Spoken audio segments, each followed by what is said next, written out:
Cumprimento o povo de Deus com a paz do Senhor. Amém. Também quero cumprimentar os internautas com a paz do Senhor. Sem muita demora, convido a igreja a se colocar de pé para nós lermos Lucas, capítulo 24, versículo 44 a seguir.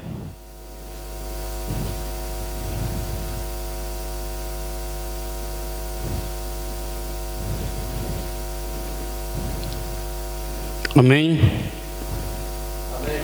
Lucas capítulo 24, versículo 44 a seguir. Quando a igreja encontrar, diga amém. Amém. E disse-lhes: são estas as palavras que eu vos disse, estando ainda convosco, que convinha que se cumprisse tudo o que de mim estava escrito na lei de Moisés, nos profetas e nos Salmos. 45. Então abriu-lhes o entendimento para compreenderem as Escrituras, e disse-lhes: assim está escrito, e assim convinha que o Cristo padecesse, e ao terceiro dia ressuscitasse dentre os mortos. 47. E em seu nome se pregasse o arrependimento e a remissão dos pecados em todas as nações, começando por Jerusalém. Diga comigo: em seu nome se pregasse o arrependimento e a remissão dos pecados em todas as nações, começando por Jerusalém. Podeis assentar, queridos. Nosso pastor Telmo não está, eu ia pedir o lenço dele hoje emprestado, mas ele não está. Queridos, em pleno século que nós estamos vivendo, século 21, existe uma importante discussão no meio do povo que se denomina cristão, que somos nós, sobre a relevância de se entender realmente o que significa o ato de se arrepender ou o arrependimento. O profeta messiânico Isaías, na altura do capítulo 55, versículo 6 até 8, ele diz: buscai o Senhor enquanto se pode achar, invocai-o enquanto está perto. Deixe o ímpio o seu caminho e o homem maligno os seus pensamentos, e se converta ao Senhor, que grande é em perdoar. Mas antes ele diz: torne-se para o nosso Deus. E essa noite eu quero pregar uma palavra que Deus colocar no meu coração: é tempo de voltar para Deus. Às vezes, querido, nós não queremos pregar essa palavra dentro da igreja, porque achamos que a igreja já é o lugar de santo. Mas tem pessoas perdidas dentro da casa de Deus. A Bíblia diz que o profeta messiânico, ao falar isso, ele está enfatizando e dizendo: ei, o nosso Deus, ele é grandioso em perdoar, mas ele valoriza e considera quem reconhece que necessita de perdão. Se eu e você observar a luz da palavra, nós vamos ver que Jesus, quando palmilhava a Palestina e região circunvizinha, ele pregava exclusivamente sobre o arrependimento. E quando ele pregava, ele era muito enfatizante em falar que, Lucas capítulo 5 e 31, uma vez Jesus pregando, ele abre a sua boca e diz: não necessitam de médicos os sãos, mas sim os enfermos. E ele continua dizendo: eu não vim chamar os justos, mas os pecadores ao arrependimento. Jesus, ele pregava exclusivamente sobre arrependimento. A Bíblia diz que Marcos capítulo 1, versículo 15, que ele pregando, ele começa a dizer: o tempo está cumprido, o reino de Deus está próximo. Aí ele olha para o povo que ele estava pregando e diz: arrependei-vos, pois, e crede no Evangelho. Nunca vi Jesus pregando sobre um evangelho fácil. Eu ainda não li Jesus pregando sobre um evangelho de facilidade.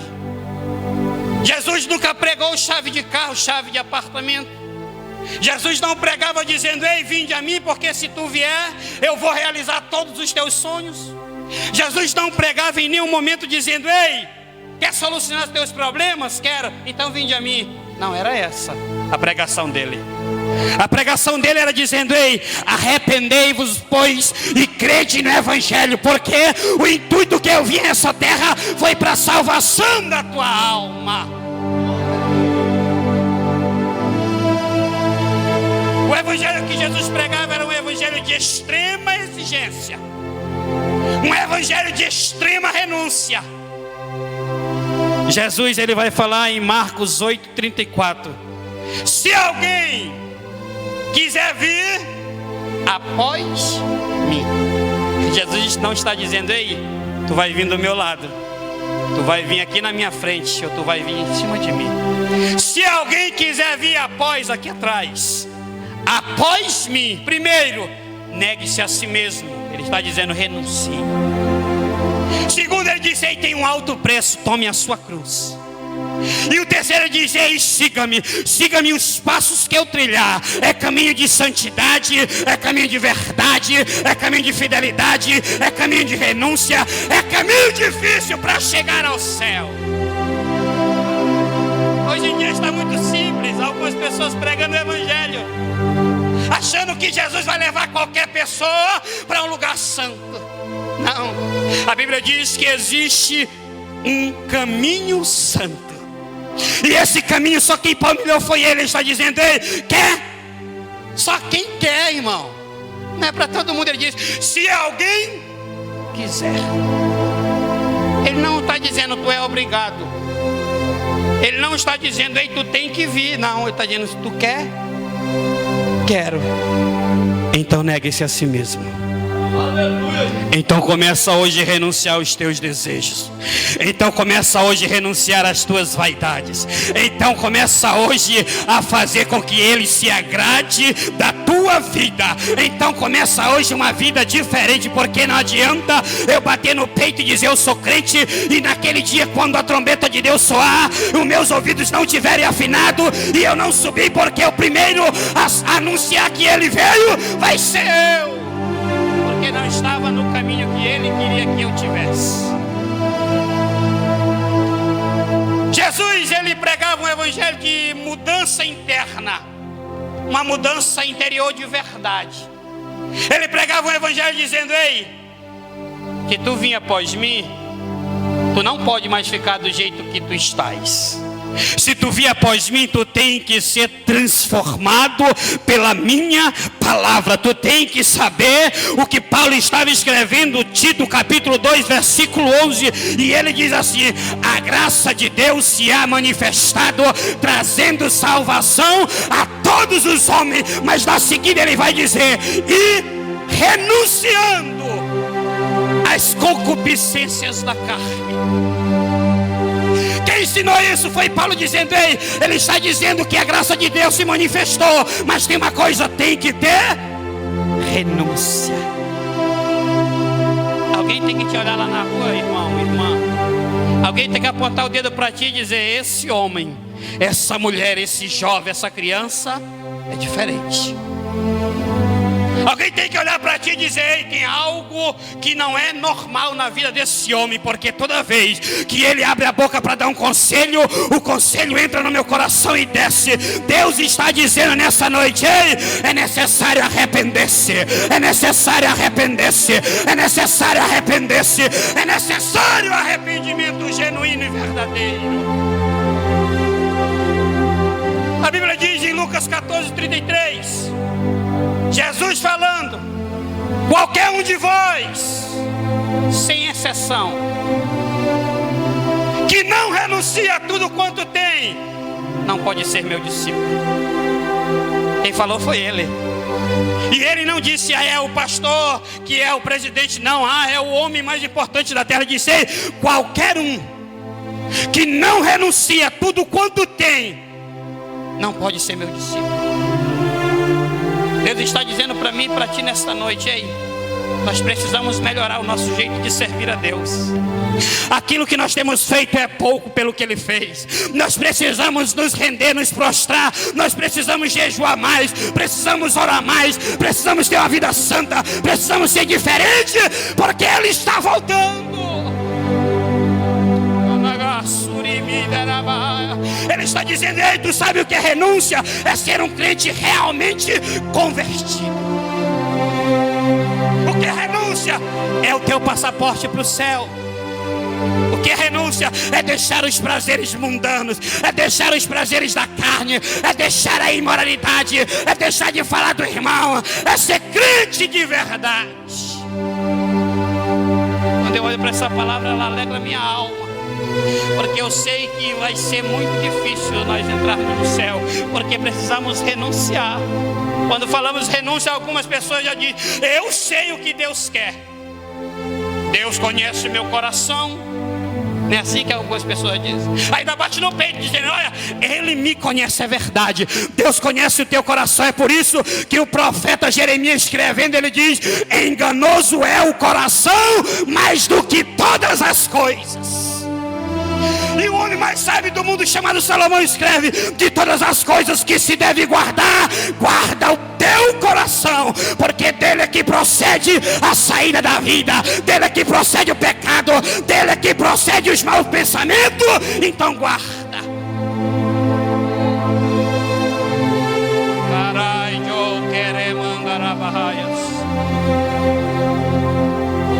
Temos que ter domínio sobre o nosso corpo e nossas vontades. A quem me dera se eu pudesse fazer tudo e vir para a igreja dizendo: eu sou crente. Tem coisas que até hoje eu olho e sinto falta, mas eu olho para o alvo maior, que é Ele, e disse: eu estou renunciando, porque um dia eu quero te encontrar face a face, ver como o Senhor é, te dar um abraço e dizer que valeu a pena tanta renúncia na minha vida.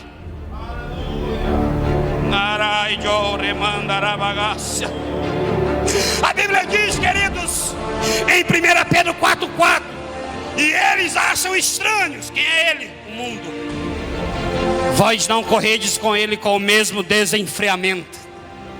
Não correr com eles na mesma imoralidade. Por que ele acha estranho? Porque o caminho que o mundo está trilhando é o oposto do que Deus quer.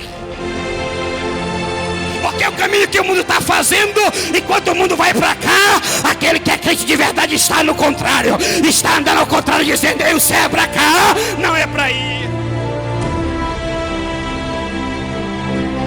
Aí a Bíblia ainda diz: e ele blasfema de vós por isso. Você já viu? Algumas pessoas olham para alguns crentes e dizem: como eu gosto daquele irmão fulano de tal. O irmão não é abusado em nada. O irmão, tudo ele acha normal. Ei, revê os teus conceitos como crente. Revê como tu estás servindo a Deus. Porque quando nós estamos servindo a Deus de verdade, todo mundo se incomoda. É o vizinho do lado, é o vizinho de cima, é o vizinho que nunca te viu, é aquele que diz: eita homem enjoado, eita mulher enjoada. Sabe por quê? Porque quando nós pregamos a palavra corta, a palavra fere, a palavra limpa, a palavra purifica, a palavra levanta, a palavra restaura.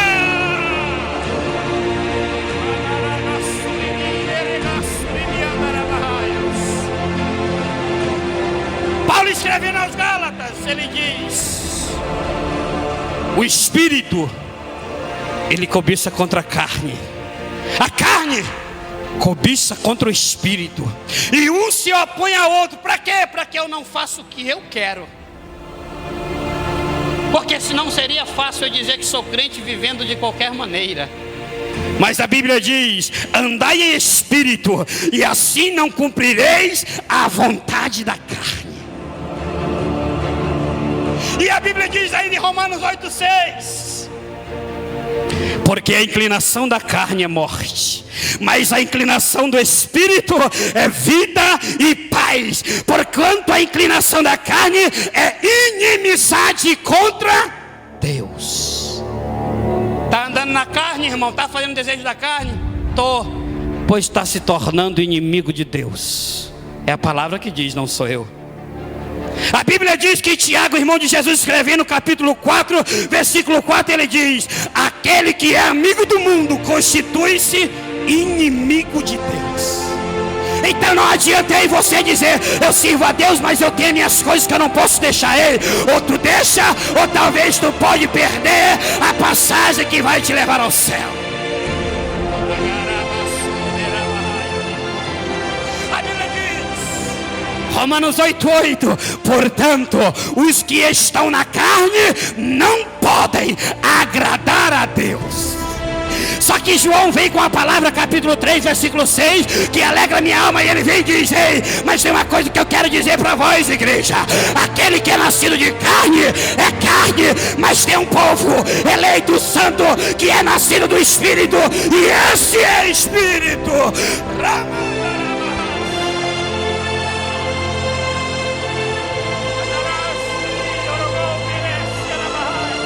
Ei, você é nascido do Espírito.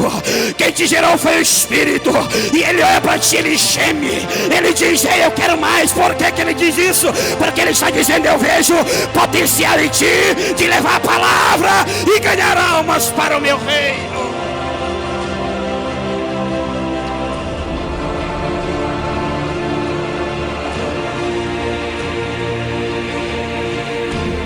Arrependimento, que é isso, irmão? É uma reação emocional para atos passados cometidos por nós, tanto pessoal quanto comportamental. No grego, a palavra arrependimento significa metanoia, que vai dizer conversão ou converter.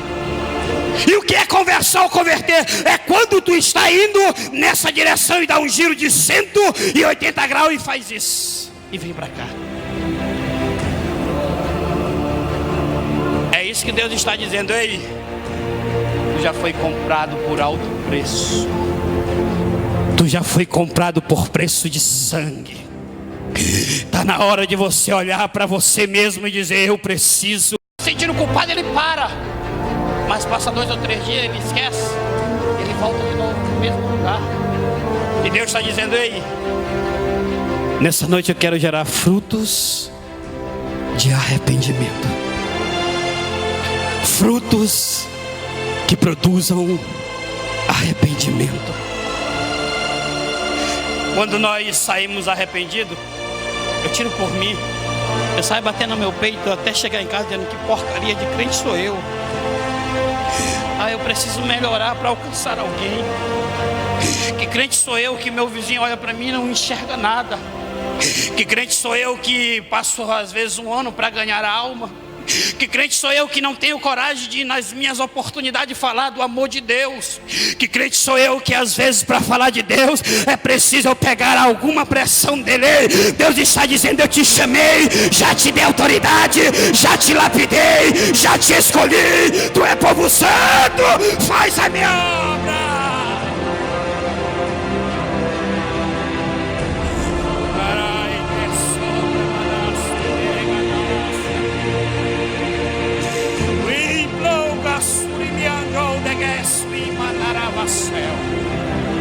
Rebogas,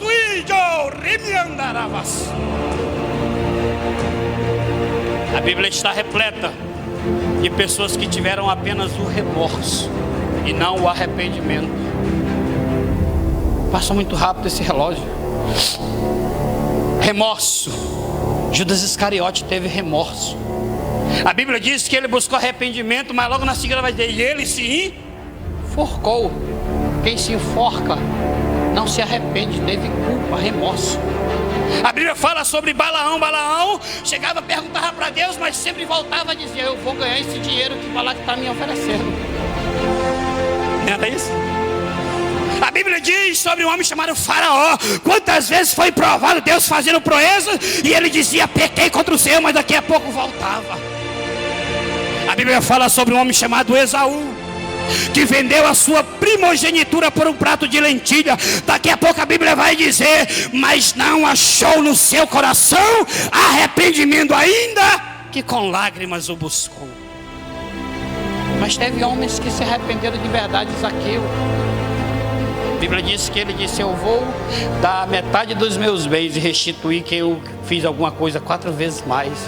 A Bíblia fala sobre Manassés, um rei que andou nos caminhos maus aos olhos do Senhor, mas no final, quando ele estava preso, a Bíblia diz que ele orou ao Senhor e se humilhou e reconheceu e se arrependeu. Queridos, Davi, um homem segundo o coração de Deus, um homem que Deus olhou nele o que não olhou em muitos. A Bíblia diz que Davi era um homem que Deus o amou e disse: Davi é segundo o meu coração. Só que tem uma coisa, Davi foi um pecador em série. Davi, a Bíblia diz que certo dia Davi estava passeando no terraço real. Daqui a pouco ele olha para baixo, vê uma mulher tomando banho e pergunta: quem é ela? Mulher de Urias. Traga para o palácio. Chegando ela no palácio, ele deita com ela e ela engravida. Daqui a pouco ele diz: ei, manda chamar Urias que está no campo de batalha e traga ele até aqui. Urias chega e aí de repente ele está achando que Urias vai direto para casa. Urias não vai e dorme no palácio. Não conseguiu enganar Urias. Aí ele pega e embriaga Urias com o intuito de enganá-lo. Ele vai embriagar e vai voltar para casa. E ele não foi. Sabe o que ele fez? Ele mandou uma carta escrita com seu punho dizendo: ei, Joabes, bota Urias na frente de batalha, recua o povo e deixa que ele seja morto pelas espadas dos amonitas. E daqui a pouco, quando alguém chega com recado dizer ele morreu, sabe o que ele faz? Vive como se nada tivesse acontecido. Só que Deus não dorme. E a Bíblia diz que um dia Deus manda o profeta Natã. Natã chega até onde está Davi. Chegando onde está Davi, ele começa a dizer: Davi, eu vim te contar uma história. E conta uma história para ele. Davi, zangado com aquela história, bate e já dá o veredito e diz: digno de morte é o homem que fez tal coisa. Natã olhando para ele diz: esse homem é tu. Foi tu quem pecou. E a Bíblia diz que na altura de 2 Samuel capítulo 12, versículo 13, Davi olha e diz: pequei contra o Senhor. E eu já vou terminar que está sem tempo, mas eu quero lhe falar antes os 3 passos para o arrependimento. Primeiro, reconhecer. Não é fácil para nenhum homem reconhecer seu pecado. Não é fácil para nenhum ser humano reconhecer que errou. Por isso que a Bíblia diz que só quem convence o homem do seu pecado, da justiça e do juízo é o Espírito Santo. A Bíblia diz que quando ele reconhece é porque o Espírito Santo estava dizendo: ei, Davi, eu ainda te amo. Eu ainda te tenho nas minhas mãos, Davi. Tu pode ter errado, teu filho, tua família pode ter te desprezado, mas eu continuo te amando. Teus amigos se deixaram, mas eu continuo te amando. Alguém disse que te amava, não te ama mais, mas o céu ainda te ama.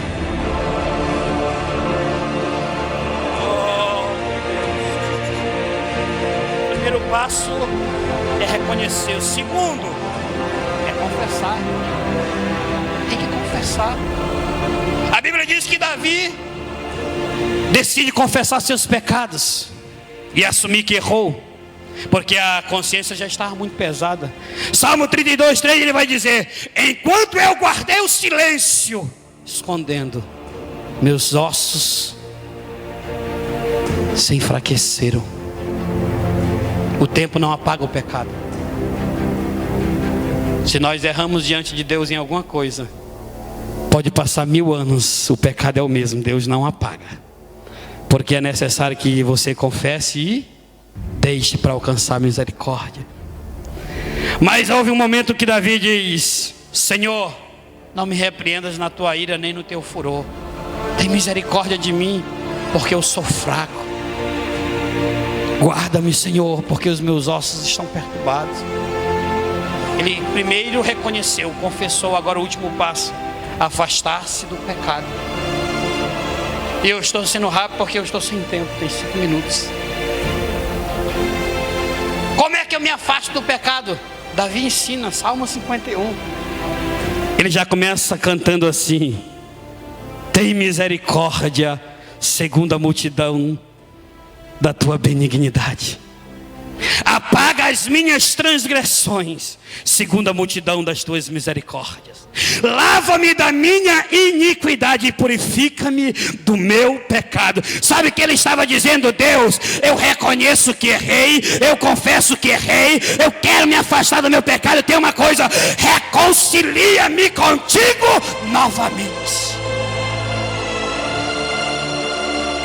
Isaías capítulo 1, versículo 18 diz: ainda que os vossos pecados sejam como a escarlata, eles se tornarão branco como a neve. Ainda que seja vermelho como o carmesim, eles se tornarão como a branca lã. E está dizendo isso o próprio Deus na boca de Isaías. Está dizendo: ei, não tem pecado que eu não consiga pagar com o meu sangue. Só um, que é a blasfema contra o Espírito Santo. Esse não dá. E a palavra que nós lemos, que era necessário que Jesus padecesse, mas ao terceiro dia ressuscitasse, e em seu nome pregasse o arrependimento de pecado. Queridos, talvez você olhe para mim e pergunte: por que, irmãos? Estamos só nós crentes. Tem que perguntar para Deus, foi Ele que mandou pregar essa palavra. Nessa noite, eu quero que você se coloque de pé.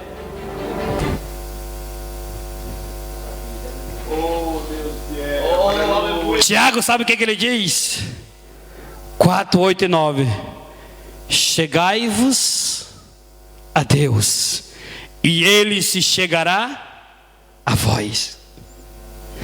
Segunda Crônica 15, Asa vai dizer: o Senhor está convosco, enquanto vós estiver com Ele. Se o buscardes, o achareis, mas se o deixardes, Ele também vos deixará. Quantas vezes nós temos vergonha porque às vezes erramos? Isso é normal, é ser humano, nós erramos mesmo. E às vezes nós queremos guardar só conosco. Ah, o irmão não pode saber, a irmã fulano de tal não pode saber, mas Deus viu, Deus conhece, Deus sabe de todas as coisas.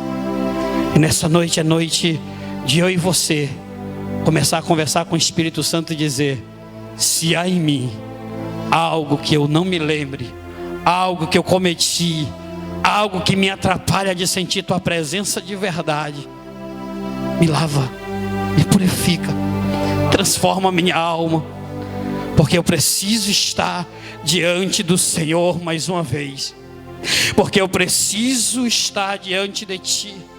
Porque essa noite a pregação que eu coloquei é tempo de voltar para Deus. É tempo de reconhecer que temos necessidade de se arrepender verdadeiramente aos pés dele.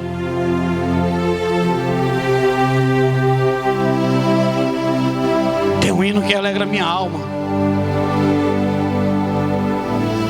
que é assim: tudo que eu queria era falar contigo, mais tempo pra mim você não tem.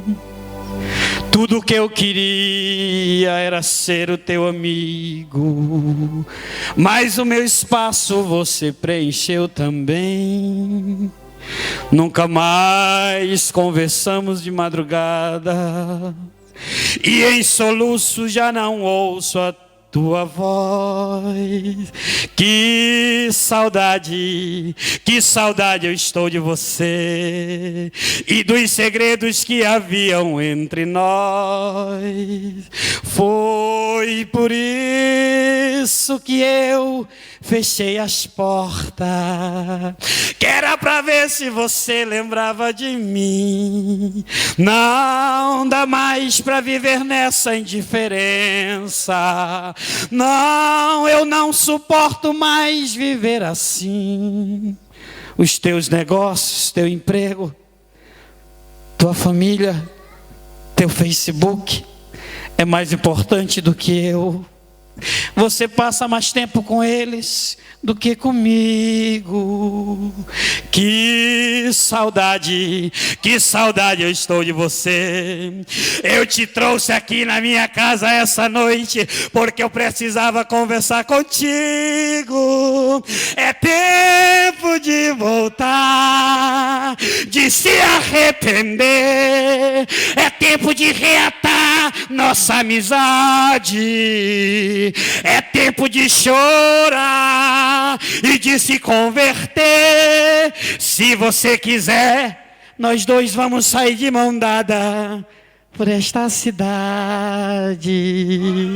Com essa palavra que eu preguei, eu quero perguntar para a igreja nessa noite: tem alguém que pode fazer igual aquele publicano, que enquanto o fariseu dizia eu faço isso, faço aquilo, ele não teve nem sequer coragem de erguer a cabeça ao céu?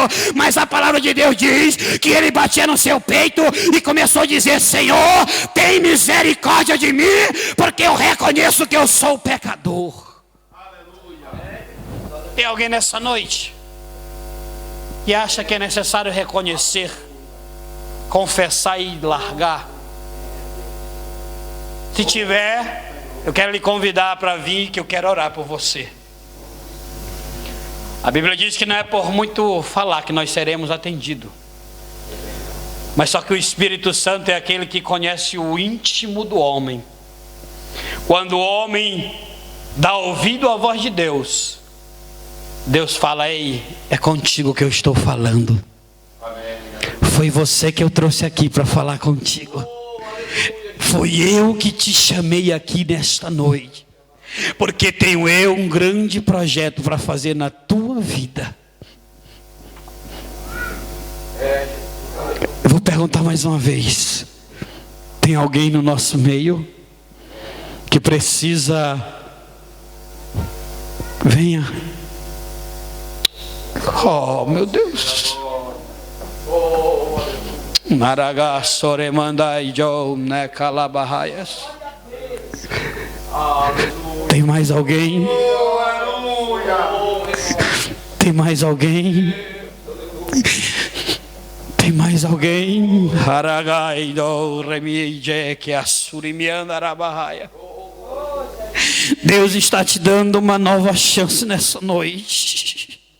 Deus está te dando uma oportunidade, não perde, porque nós não sabemos o dia. Está me ameaçando, irmão? Não, estou falando que está na palavra. O dia de amanhã não pertence ao homem, senão a Deus. Eu não posso fazer planos e projetos para o amanhã, porque o amanhã não existe, existe o hoje. Aleluia. Eu vou orar. Glória a Deus, aleluia. A irmã está se reconciliando. Estenda a sua mão, vamos orar. Soberano e eterno Deus, Pai das misericórdias, o Senhor é bom. E nesta noite o Senhor provou mais uma vez o seu amor para conosco. Quero pedir ao Senhor que derrame, papai, da tua graça sobre a vida desta jovem mulher. Pai, eu peço ao Senhor que apague as suas transgressões, que reescreva, papai, o seu nome no livro da vida. Deus, tu és um Deus de misericórdia. Fortalece ela, Pai, para que ela seja uma atalaia nas tuas mãos, para que ela seja uma ferramenta na qual o Senhor tira da sua java e alcança o alvo. Deus, eu quero te pedir nessa noite, ajuda ela, porque ela teve coragem igual Davi, de confessar o seu erro, de reconhecer o seu erro, de querer se afastar para estar pertinho de ti, junto da tua presença. Em nome de Jesus, é o que eu peço ao Senhor e por fé eu lhe agradeço. Amém.